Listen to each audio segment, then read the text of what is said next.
নমস্কার, নিউজ বিএমে আপনাকে স্বাগত জানাই। আপনি যদি আমাদের চ্যানেলে নতুন হয়ে থাকেন অবশ্যই আমাদের চ্যানেলটিকে সাবস্ক্রাইব করে নিন। নতুন নতুন খবর পেতে আমাদের চ্যানেল সাবস্ক্রাইব করুন ও শেয়ার করুন এবং আপনার এলাকার খবর জানাতে আমাদের হোয়াটসঅ্যাপ করুন এই নম্বরে। শীতের সকাল মানে বাঙালির কাছে আলাদাই আমেজ। শীত মরশুমে খেজুর গাছের রসের চাহিদা বাড়ছে।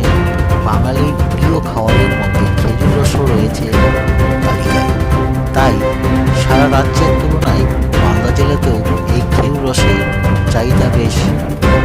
তবে খেজুরের রস তৈরি করা খুব কষ্টকর বিষয়। খেজুর চাষি মনমোহন সরকার বলেন, খেজুর গাছ থেকে রস বের করা খুবই কষ্টকর বিষয়। খাটুনি প্রচুর হয়। খেজুর গাছের আগাছা পরিষ্কার পরিচ্ছন্ন করতে হয়, খেজুর গাছ বুঝতে বা ছুটতে হয়, খুব পরিশ্রম করে। তাই অনেক খেজুর চাষি এ কাজ করতে চান না পরিশ্রমের কারণে। আমি বেশ কিছু খেজুর গাছ চাষ করেছি। পরিশ্রম করে খেজুর গাছের আগাছা পরিষ্কার করা হয় এবং খেজুর গাছ জোড়া হয়। তারপর পরিশ্রম করে খেজুর গাছের রস বের করা হয়।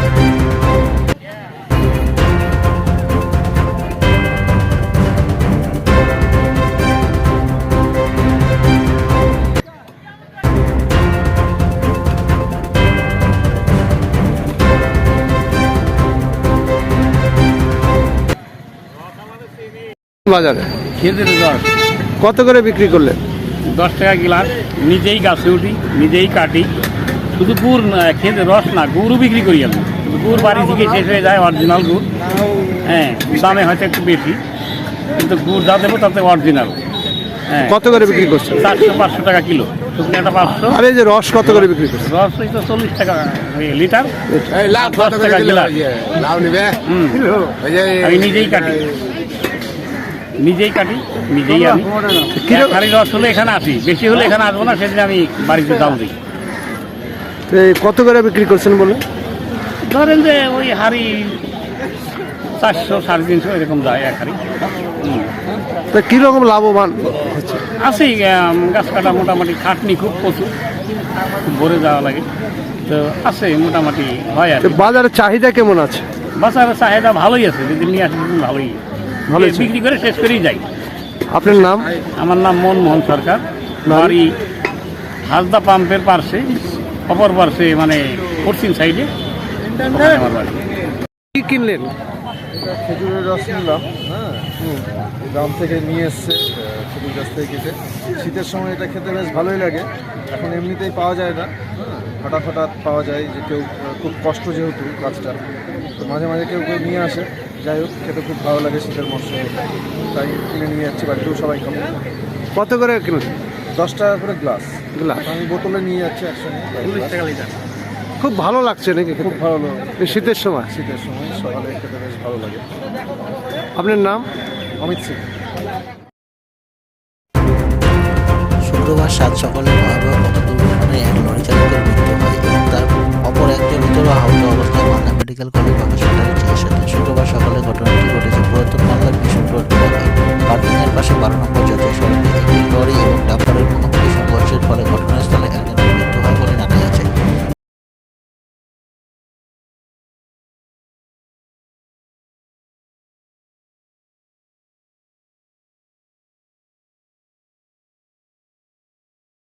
ডাম্পারের সঙ্গে মুখোমুখি ধাক্কা লাগে। ঘটনাস্থলে দুই গাড়ির চালক গুরুতর আহত হয়। ঘটনাস্থলে খবর পেয়ে ছুটে আসে মালদা থানার পুলিশ। গুরুতর আহত অবস্থায় ওই দুই ব্যক্তিকে উদ্ধার করে তড়িঘড়ি মালদা মেডিকেল কলেজ ও হসপিটালে পাঠানো হয় এবং চিকিৎসা চলাকালীন ডাম্পার চালকের মৃত্যু হয়। জানা গেছে ওই ডাম্পারের চালকের নাম মর্তুজ আলী, বয়স 30 বছর, বাড়ি ঝাড়খণ্ডের পাকুড় এলাকায়। যদিও আহত ব্যক্তির নাম পরিচয় এখনও পাওয়া যায়নি। পরে মালদা থানার পুলিশ এবং জাতীয় সড়কের জরুরি বিভাগের কর্মীরা সহযোগিতায় এগিয়ে আসে এবং যান চলাচল স্বাভাবিক করে। পুরো ঘটনা তদন্তে নেমেছে মালদা থানার পুলিশ।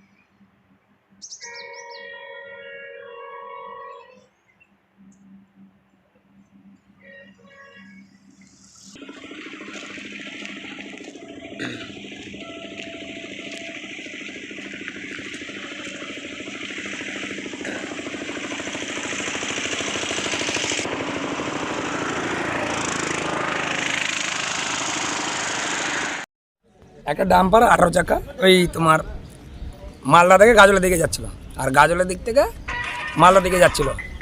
তো রং সাইডে যাওয়ার সময় দুজনের নিয়ন্ত্রণ হারিয়ে ধাক্কা লাগে গাড়িটা। এখন সেটা তো ড্রাইভারই বলতে পারো কেন রং সাইডে ছিল না। ওই রাস্তাতে একটা ছোটো মোটো একটা গাড়ি দাঁড়িয়েছিল, অ্যাক্সিডেন্ট হয়েছিল ওই গাড়িটা, তার জন্য মানে রাস্তায় রাস্তায় ঢুকে দিয়েছে। আচ্ছা ওটা এটা হলো ব্যাপার। এটা ভালো, এই ড্রাইভারটা মারা গেছে। কিসের ড্রাইভার? এই ডাম্পারের।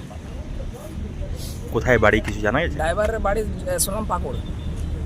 এর ঘটনা এটা আধা ঘন্টা আমরা সঙ্গে টক্কর টাইম মোটামুটি কটা বেশ মোটামুটি 8টা।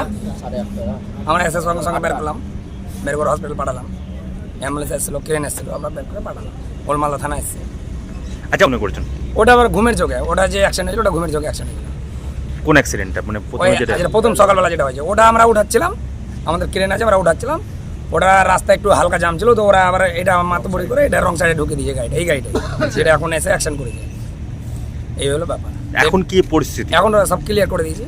রাস্তা কি বন্ধ হয়েছিল, চলাচল ব্যাহত হয়েছিল? না বন্ধ হয়নি, ওই 10-15 মিনিটের জন্য। আর আমরা এখানেই ছিলাম, আমরা ট্রেন নিয়েছিলাম, আমরা ক্রেন সব ছিল, ওই যে 2টা ক্রেন আছে, আমরা বের করেছি, অ্যাম্বুলেন্সও ছিল, ওই জন্য সঙ্গে সঙ্গে পাঠিয়ে দিই। বলছি পুলিশ এসছে? হ্যাঁ পুলিশ এসছে, পুলিশ ছিলই আমাদের সঙ্গে। আপনার নাম? নেমাই দেব না। যোগ্য হয়েও আবাস যোজনার ঘর নিলেন না পঞ্চায়েত সমিতির সহসভাপতি শিখা মণ্ডল সরকার। যে জায়গায় আবাস যোজনা নিয়ে বিভিন্ন এলাকায় দুর্নীতি, রাজ্যে চলছে মারামারি আর খুনোখুনি, তেমনই একটি নজিরবিহীন ঘটনা ঘটে গেল মালদার গাজলে। গাজল পঞ্চায়েত সমিতির সহসভাপতি শিখা মণ্ডল সরকার 2017 সালে আবাস যোজনায় ঘরের আবেদন করেছিলেন। তারপর মাঝে কয়েকটা বছর চলে গেলেও তিনি জনপ্রতিনিধিদের দ্বারা নির্বাচিত হয়ে গাজল পঞ্চায়েত সমিতির সহসভাপতি পদে সামলে জনপ্রতিনিধির কাজ করে চলেছেন। যদিও আবাস যোজনায় ঘর পাওয়া তার যোগ্য, তার কাঁচা বাড়িঘর, এই বাড়িতে তিনি বহু অসুবিধার মধ্যে রয়েছেন পরিবারের সাথে। পঞ্চায়েত সমিতির সহসভাপতি শিখা মণ্ডল সরকার জানান তার পরিবারের 3টি ঘর স্যাংশন হয়েছে, কিন্তু তার যারা আরও দরিদ্র রয়েছে তারা যেন এই 3টি ঘর পায়, তাই নিয়ে গাজল ব্লক দপ্তরের ভিডিওকে লিখিতভাবে পঞ্চায়েত সমিতির সহসভাপতি জানান যে তার নামে ও তার পরিবারের নামে মোট 3টি আবাস যোজনার ঘর এসেছে, তা তিনি বাতিল করার জন্য আবেদন জানান, যাতে ওই 3টি আবাস যোজনার ঘর দরিদ্র সীমার নিচে আছে তারা যেন পায়।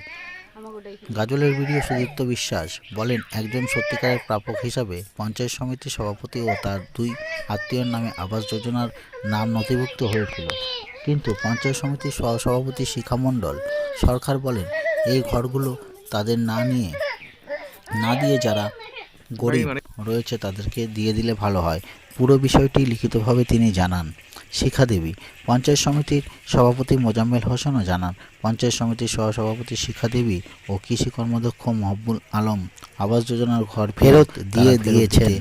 এ বিষয়ে তাদেরকে আমরা স্যালুট জানাই। যদিও অন্য জায়গায় যেভাবে চলছে আবাস যোজনার ঘর নিয়ে দুর্নীতি, মারপিট, সেই জায়গা থেকে দাঁড়িয়ে আমাদের গাজল ব্লক স্বচ্ছভাবে আবাস যোজনার পাইয়ে দেওয়ার ব্যবস্থা করা হচ্ছে। পাশাপাশি ব্লক দপ্তর প্রাঙ্গণে প্রাপক তার নামের তালিকা টাঙিয়ে দেওয়া হয়েছে।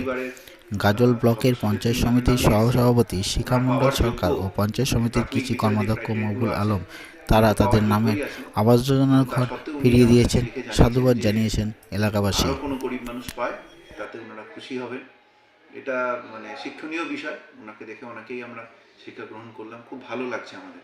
এছাড়াও আমাদের পঞ্চায়েত সমিতির এই আবাস টোটাল সার্ভে নিয়ে আমাদের ভীষণ সহযোগিতা করেছেন, বিভিন্ন ইনফরমেশান দিয়ে বা আমাদেরকে যেরকম গাইডলাইন সেই রকমভাবেই আমরা চলতে পেরেছি। আমরা কোনো সমস্যা হয়নি, পঞ্চায়েত সমিতি সবসময় আমাদের পাশে ছিল। আর শেষ মুহূর্তে সহকারী সভাপতির এই আবেদন তো আমাদেরকে সত্যি একটু আমাদেরকে উৎসাহিতই করেছে বলবো এইসব কাজের জন্য। আর আমরা ফাইনালি যে লিস্ট তৈরি হয়েছে ওনার নাম নেই তাতে। স্যার খুবই ভালো লাগছে, আবাস নিয়ে গাজল ব্লকে কোনো সমস্যাই হয়নি সেটা বলাই চলে। আমাদের গ্রাম পঞ্চায়েত এবং পঞ্চায়েত সমিতিতে আমরা লিস্ট পুরোপুরি টাঙিয়েছিলাম, সবাই এসছে, তার অভিযোগ জমা দিয়েছে এবং প্রত্যেকটি অভিযোগ আমরা পুঙ্খানুপুঙ্খভাবে পরখ করেছি। ফলে মানুষ এতে খুশি। অন্তত প্রশাসনের পক্ষ থেকে, পঞ্চায়েত সমিতির পক্ষ থেকে যতটুকু সহযোগিতা করার এটাকে একদম পুরোপুরি নিরপেক্ষ যে তদন্ত এবং পাওয়ানো যায় সেটা আমরা চেষ্টা করেছি, সফল হয়েছে এটা বলতেই পারি। Thank you sir. বাড়ির কিছু দূরে পুকুরে খেলতে গিয়ে যে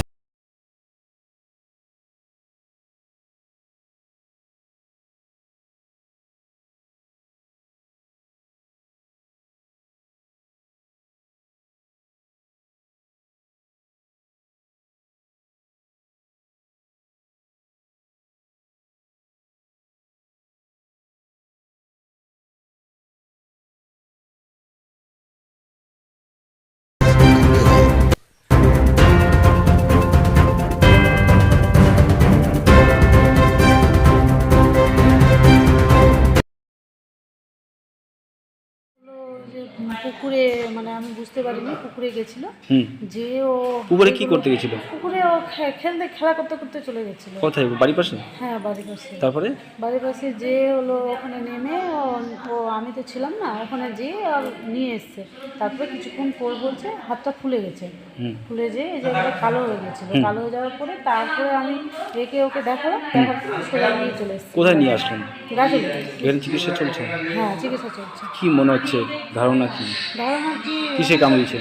ঠিক বুঝতে পারছি না আমরা তো, মানে ওটাও বুঝতে পারছি না যে ওটা ও মানে সাপ কামড়িয়েছে। আমরা তো কোনোদিন দেখিনি না, আমরা দেখছি যে মানে হ্যাঁ, ডাক্তার বলছে যে সাপে কামড়িয়েছে। সাপে আমরা তো কামড়িয়েছে? জানি না, না রিপোর্ট করেছে, রিপোর্ট হলো তারপর কি বললো?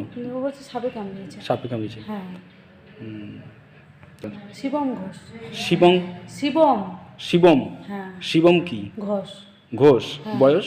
বয়স 6 বছর। 6 বছর। বাড়ি? 21 মাইল। আপনার নাম? বন্দনা ঘোষ। আপনার কি হয়? আমার ছেলে। কটা নাগাদ ঘটনা ঘটেছে? 11:30টায়। আজকে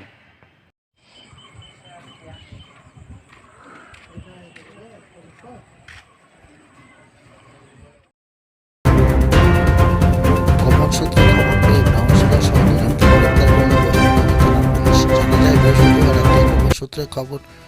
বৈষ্ণবনগর থানার পুলিশ। ধুরিটলা মোড়ে হানা দিয়ে 22 বছরের যুবক নাজমুল হোসেন ও 55 বছরের ব্যক্তি আতাউল শেখকে 404 গ্রাম ব্রাউন সুগার সহ গ্রেপ্তার করে।